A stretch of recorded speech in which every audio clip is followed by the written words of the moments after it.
dapatkan hal yang wajar, halal, baik, dan kau ridhai. Anda berangkat. Pulang, sebelum nyampe rumah, mampir dulu ke masjid.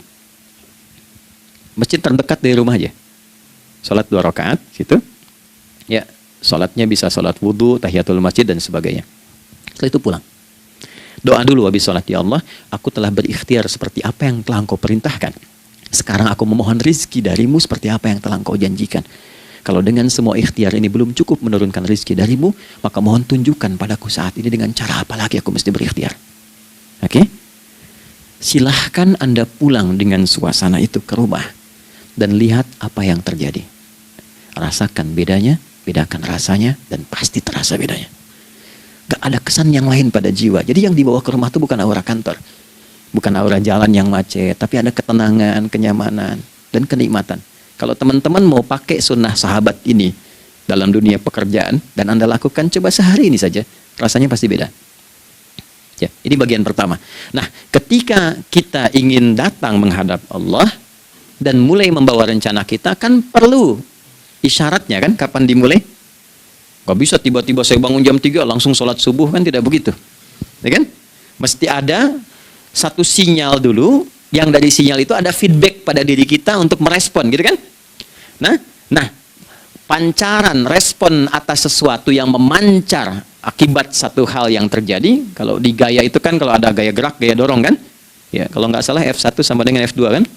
Nah, gaya gerak sama dengan gaya dorong. Geraknya dikit, bunyinya kecil kan? Kencang bunyinya, kencang. Terus ada F berbanding lurus dengan P, hukum Pascalnya. Gaya berbanding lurus dengan tekanan, kan? Semakin banyak gaya, semakin tertekan. Nah, respon yang muncul ketika ada satu misalnya gaya, tapi responnya sifatnya materi sifatnya. Ya, misal kalau Anda mau mengebor air, kan? Kemudian keluar terpancar tuh dari bawah itu keluar misalnya air. Nah, itu namanya infajar. Infajar. Dalilnya Quran surah kedua ayat 60. Wa idzistasqa Musa liqaumihi faqulna idrib bi'asakal hajar fanfajarat minhu 12 aina. Nabi Musa kata Allah itu kaummu 12 suku minta mata air dan enggak tanggung, setiap sukunya minta satu, katanya supaya enggak rebutan. Maka Allah firmankan, pukulkan tongkatmu yang kayu. Lihat diksinya detil sekali. Pukulkan tongkatmu yang kayu ke batu itu, maka batu itu akan terbelah dan mengeluarkan pancaran 12 mata air. Okay? Tongkat kayu dipukulkan ke batu, batunya yang hancur. Karena Musa seorang nabi, gitu kan? Anda punya tongkat emas, pukulkan ke batu, maka keluar 12 air mata. Gitu ya? Nah ini, infajar. Kalau respon yang keluar itu respon buruk, misal dalam nafsu, kan suka ada trigger ya, yang memancing respon, terus nafsu keluar kan? Ya, apa saja itu? Lihat gambar yang nggak bagus, nafsu keluar, itu kan? Lihat sendal bagus, nafsu keluar, macam-macam ya. Nah itu fujur namanya. Fujur. Hurufnya masih sama, cuma bentuknya berbeda. Fa, jimnya masih ada waw, ada ra-nya. Fujur. Quran surah 91 di ayat 7-10. Wa nafsi wa ma sawwaha fa alhamaha fujuraha wa taqwaha. Fujur tembus ke nafas, nafas memerintahkan yang buruk disebut su. Nafas ketemu su jadi nafsu. Makanya nama lain fujur itu nafsu. Dalilnya Quran surah 12 ayat 53. Wa ma ubarri'u nafsi innan nafsa la'ammaratun bisu. Ya, la'ammaratun bisu'i illa ma rahima rabbi. Oke, nafas ketemu su. Teruskan. Tapi kalau pancarannya pada sifat yang baik. Oke? Membelah sesuatu yang gelap menjadi baik, terbuka, memancarkan respon panggilan yang baik, maka berubah katanya menjadi fajar. Oke? Matahari diperintahkan oleh Allah, diperintahkan membelah kegelapan malam. Keluarlah sinar pertamanya, disebutlah fajar. Kenapa? Karena ada respon kebaikan keluar darinya. Baik, perhatikan baik-baik. Quran surah kedua, ayat 187. Wa kulu washrabu hatta yatabayyana lakumul khaytul abyadu minal khaytil aswadi minal fajar. Itu untuk matahari. Kita lagi tidur enak-enak, sudah nyiapin rencana malam-malam, tiba-tiba ada panggilan, Allahu Akbar, Allahu Akbar. Itulah tandanya hati kita mengkonfirmasi iman kita dalam diri kita. Cepat, sudah adzan. Pernah begitu? Nah, konfirmasi itulah dalam bahasa lain yang disebut dengan fajar namanya. Datang. Jadi waktunya matahari membelah disebut dengan fajar, konfirmasinya pun disebut dengan apa? Fajar. Ya, jadi bersamaan waktunya dengan dua hal itu, datanglah panggilan. Itu yang dimaksud Quran, hubungan iman dengan konfirmasinya sampai ke sholatnya ada di Quran surah 8 ayat 2. Innamal mu'minuna iman alladzina idza dzukirallahu adzan wajilat qulubuhum iman. Jadi begitu ciri iman itu ada dalam jiwa, dipanggil lewat adzan, kan? Allahu akbar, langsung merespon, ya Allah sudah adzan. Walaupun setelah adzan ada lagi getaran, baru adzan belum qomat gitu kan. Nah, misal ya.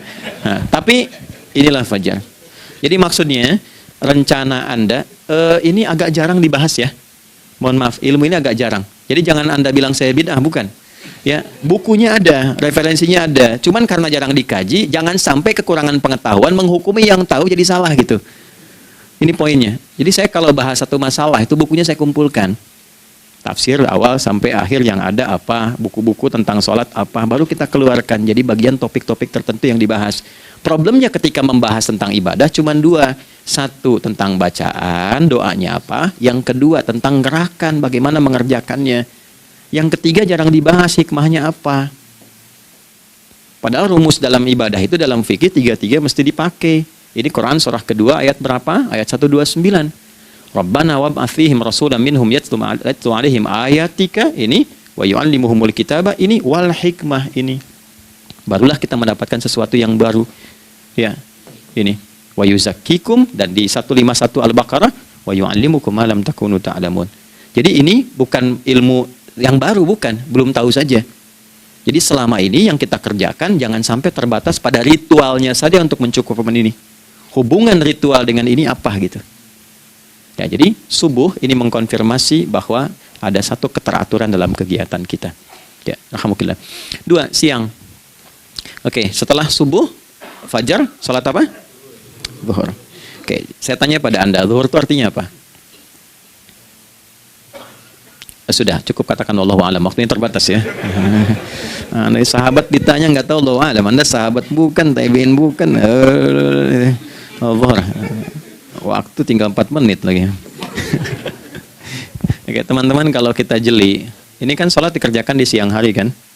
Siang itu bahasa Arabnya nahar. Naharun itu siang. Tapi kenapa sholatnya zuhur? Kok nggak sholat nahar gitu? Ya. Lohor ya, jadi paksain tuh. Gitu lohor. Ya. Terus sore biar nyambung cepat. Sore bahasa Arabnya kan masa. Masa al-khair, selamat sore. Kenapa kok sholatnya asar? Kok sholatnya namanya asar?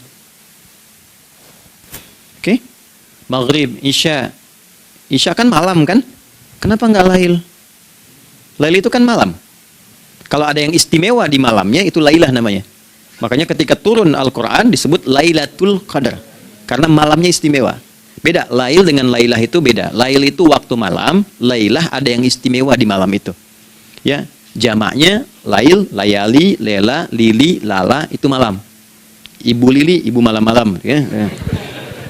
Zuhur artinya jelas, terang. Ada idhar, dibaca dengan jelas, terang. Gak boleh dengung. Man amana. Itu kan?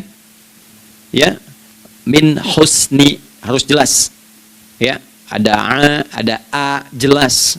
Zuhur kenapa disebut zuhur? Untuk evaluasi kegiatan kita dari setengah hari. Sudah jelas belum hasilnya? Yang Anda punya rencana di sini, evaluasi di siang. Jelas gak hasilnya? Pekerjaan Anda yang sekarang diamanahkan dari pagi jam 7 sampai sekarang, evaluasi dulu. Dicek, jangan cuma ditinggalkan. Oke, saya sedang kerjain, tinggalin dulu sholat, bukan begitu. Ketika akan sholat, Anda cek dulu. Dari ke siang itu tengah hari, bagaimana hasilnya? Ada yang perlu disempurnakan nggak? Ya, ketika ide-idenya mulai mentok, ada yang belum selesai, datang dulu sholat, tenang lagi. Saat tenang itulah dirumuskan kembali pelan-pelan. Kan lumayan dari jam 12 sampai jam 1. Diisi dengan baik, dilihat. Itu baru dunia ini. Kan kita ngejar ini juga. Karena nanti ayat 200-nya, ada yang cuma ngejar ini. Wa minan nasi may yaqulu rabbana atina fid dunya. Bukan, kalau nggak hafal diam aja. Wa minan nasi may yaqulu rabbana atina fid dunya wa ma lahu fil akhirati min khalaq.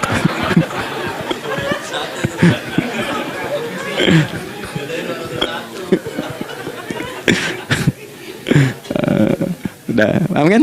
Dan di antara manusia ada yang fokusnya hanya dunia yang dikejar, sehingga nggak kebagian akhiratnya. Padahal dia tahu dia mau pulang. Yang lebih aneh lagi, pengen pulang surganya Firdaus dekat dengan Nabi. Tapi tiap hari yang dikerjakan dunia, dunia lagi, berangkat gelap, pulang gelap, terus meninggal gelap juga. Ini kan repot. Nah, maka mesti investasi kan. Anda kalau tugas keluar kan, apalagi keluar negeri kan hukumnya beda. Bekalnya pun tidak sama. Anda tugas ke Amerika, mata uangnya sudah beda, hukumnya sudah beda. Terus pengen pindah ke alam barzah, pengen hukumnya sama dengan dunia, mustahil. Ya, makanya dimensinya beda, keadaannya tidak sama. Baju yang dipakai kan beda. Barang-barangnya nggak sama. Makanya disebut telah meninggal dunia, meninggalkan semua yang melekat pada dunia. Pindah ke alam lain, persiapan menuju titik akhir yang tidak ada ujungnya lagi. Nggak ada pembuka lagi. Jadi sudah ujung begini, nggak ada ruang lagi yang lain. Itu akhirat namanya. Makanya di sini cuma dua pilihannya. Kalau nggak ke surga, nah, tuh, ya. Apa investasi yang ada di sini? Maka siang itu dicek dulu, pekerjaan jadi ibadah nggak? Tadi niatin ibadah nggak waktu berangkat dari rumah? Kan? Waktu ngetik, waktu ngerjain di kantor, jadi ibadah nggak? Kalau ibadah, Anda nggak mungkin berbuat kriminal. Anda nggak mungkin berbuat maksiat, nggak mungkin nipu, nggak mungkin nyogok, nggak mungkin korupsi. Kan lagi ibadah, nggak mungkin curang. Kan lagi ibadah. Anta budallaha ka'annaka tarah. Anda itu mengerjakan segala hal sebagai ibadah, merasa diawasi Allah. Fa in lam takun tarah fa innahu yarak. Kalaupun Anda merasa nggak melihatnya, Anda yakin Anda dilihat. Itulah kerja pakai iman, maka ini di bawah akidahnya. Jangan ditinggalkan. Nah, inilah yang selama ini kita butuhkan. Ya. Inilah yang melahirkan nilai etik, makanya ada yang dalam jiwa. Takwa itu kan dalam jiwa, melahirkan etos. Etos mendorong kepada logos, logos melahirkan patos. Kepantasan dalam bekerja. Jadi Anda sekuat apapun ilmunya, kalau nggak punya etos, itu rusak. Jadi tidak cukup akal sehat. Jiwa yang sehat itu lebih penting. Banyak orang akalnya, saya ingat, akal itu tidak memberikan perintah. Dia hanya merumuskan satu instruksi dalam jiwa supaya mudah dilakukan dan dieksekusi oleh fisik. Jadi akal yang sehat itu seberapa pandai ilmunya, seberapa cepat mengeksekusi perbuatan. Tapi kalau yang dieksekusi itu dari perintah nafsunya, masalah. Habis saja waktunya tuh. Ya. Ini gimana ini? Tolong jawab loh. Nah, teman-teman, karena sudah habis waktu jam 1, kita baru zuhur ini. Nah, yang paling menarik itu gini, yang paling menarik, kalau ada orang belum sadar sampai zuhur tentang akibat kehidupan ini, maka muncullah asar. Apa asar itu? Kenapa mesti disebut dengan asar? Dan apa manfaat istimewanya asar kepada jiwa kita? Itu di kesempatan lain kita akan bahas. Teman-teman, waktunya sudah habis. Ya, saya menghargai Anda, kan tidak boleh juga saya ngajarkan tapi mengambil yang sesuatu yang tidak tepat ya. Kita buktikan keimanan kita dengan mengerjakan amanah pekerjaan di tempat ini dengan baik, waktu digunakan dengan baik. Kita saling mendoakan supaya semua kita dijaga oleh Allah Subhanahu wa taala. Maafkan saya, lain kesempatan kita berjumpa kembali untuk melanjutkan apa yang telah kita bahas hari ini. Mari kita berdoa, semoga doa kita diterima oleh Allah Subhanahu wa taala.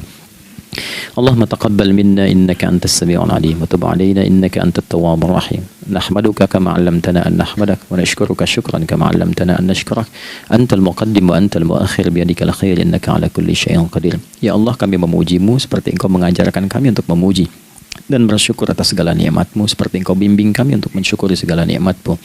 Allahumma salli wa sallim wa barik ala habibikal karim rasulikal mustafa al-amin sayyidina Muhammadin wa ala alihi wa sahbihi ajma'in. Ya Allah, anugerahkan kami kemampuan untuk terus bersalawat pada Rasulullah, sehingga dengan itu kami mendapatkan kemampuan yang baik untuk meneladani kemuliaan beliau dalam beraktivitas kehidupan. Rabbana la tada' lana fi maqamina hadza dhanban illa ghafartah. Ya Allah, jika ada pendosa hadir di ruangan ini atau terhubung dalam kajian ini, maka jangan biarkan ya Allah ia meninggalkan tempat ini dan kajian ini kecuali Engkau telah ampuni seluruh dosa-dosanya. Wala hamman illa farajtah. Ya Allah, jika ada satu di antara kami yang menghadiri kajian ini membawa kegelisahan, maka mohon tenangkan keadaan hatinya. Wala 'asiran illa yassartah, jika ada yang sedang diliputi oleh kesulitan, maka mudahkan, ringankan dan hilangkan seluruh kesulitannya. Wala maridan illa syafaitah, dan bila ada di antara kami yang diuji dengan penyakit, maka mohon angkat dan sembuhkan penyakitnya. Rabbana atina fid dunya hasanah wa fil akhirati hasanah wa qina adzabannar. Wa sallallahu ala sayyidina Muhammad wa ala alihi wa sahbihi ajma'in, wa akhiru da'wana subhanakallahumma rabbana wa bihamdika nashhadu an la ilaha illa anta nastaghfiruka wa natubu ilaik. Walhamdulillahi rabbil alamin. Nasrun minallah fathun qarib wa basyiril mu'minin. Terima kasih untuk semuanya. Mohon maaf kami langsung pamit. Assalamualaikum warahmatullahi wabarakatuh.